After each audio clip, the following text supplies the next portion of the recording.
Muy buenas noches, bienvenidos a la hora clave. Buenas noches, Maki. Buenas noches, Manuel Un Felipe. episodio en la historia de Venezuela muy interesante, la presencia de los bélsares o huélsares. Siempre dicen que era cuando Venezuela era de Alemania. El Dorado, célebre enclave que contendría una descomunal fortuna en oro y toda clase de metales preciosos, sería una leyenda que no solo atraería a los españoles más codiciosos, también a una familia noble alemana, 4 exitosos comerciantes de Augsburgo que habían establecido en 1476 la explotación de las minas de plata de Europa Central, el comercio de textiles, flamencos, lana inglesa y productos orientales. Extendieron entonces sus negocios con factorías en Flandes, Venecia, Portugal y España.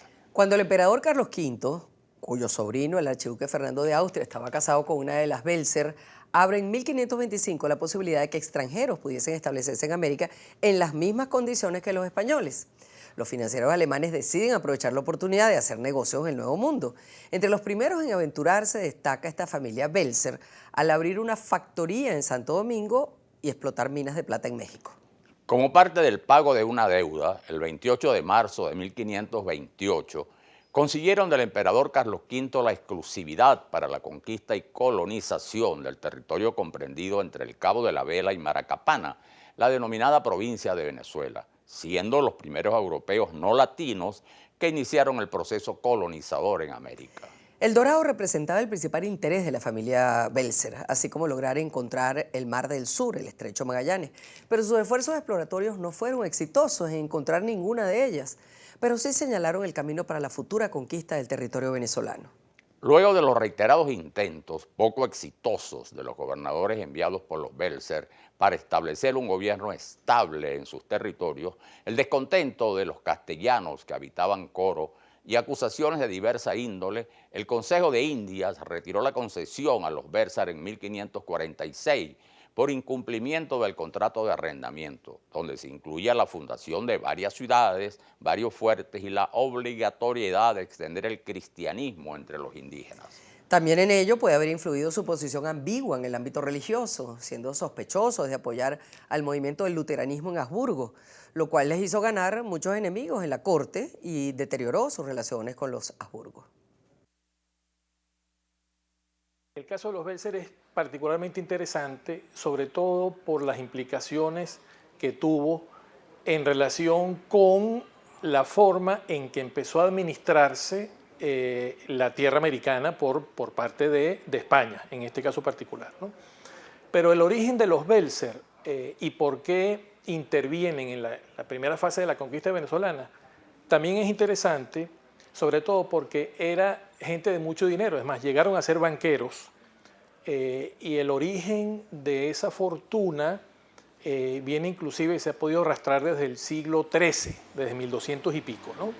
Cuando ya había unos primeros Welser comerciantes, la mayoría eran de Nuremberg, en Alemania, y a través del comercio ultramarino, con especias, con una serie de artículos que tenían gran demanda en Europa, llegaron a hacer mucho dinero y entonces llegaron a ser prestamistas y banqueros de algunas de las casas reales europeas. En el caso que nos interesa particularmente, los Welser eran banqueros y prestamistas de Maximiliano de Alemania.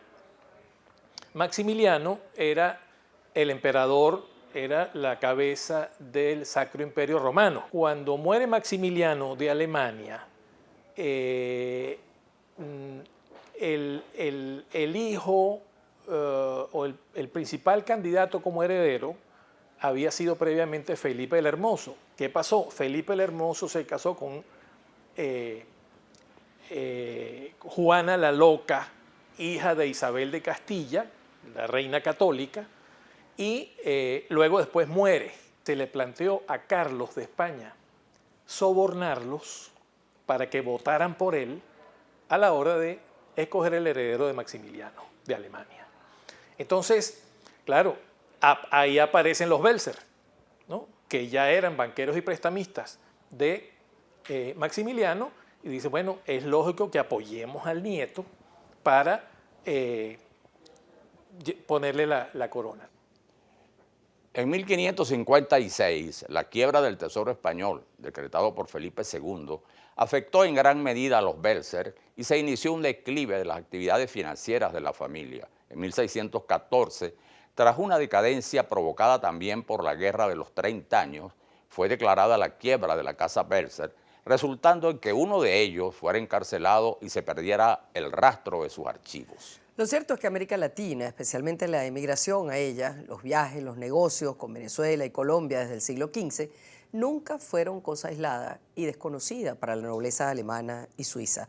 Era algo bastante común y normal, lo que provocó en los futuros siglos olas de emigrantes de habla alemana e italiana a estos lugares ya antes conocidos y trabajados por los alemanes. Pero ¿cómo fue ese contrato de arrendamiento que los Belzer tuvieron de Carlos V sobre el territorio correspondiente a la provincia de Venezuela? ¿Lo cumplieron? Para saber cómo fue su actuación en este país, conversaremos al regreso con la historiadora Marianela González de Luca.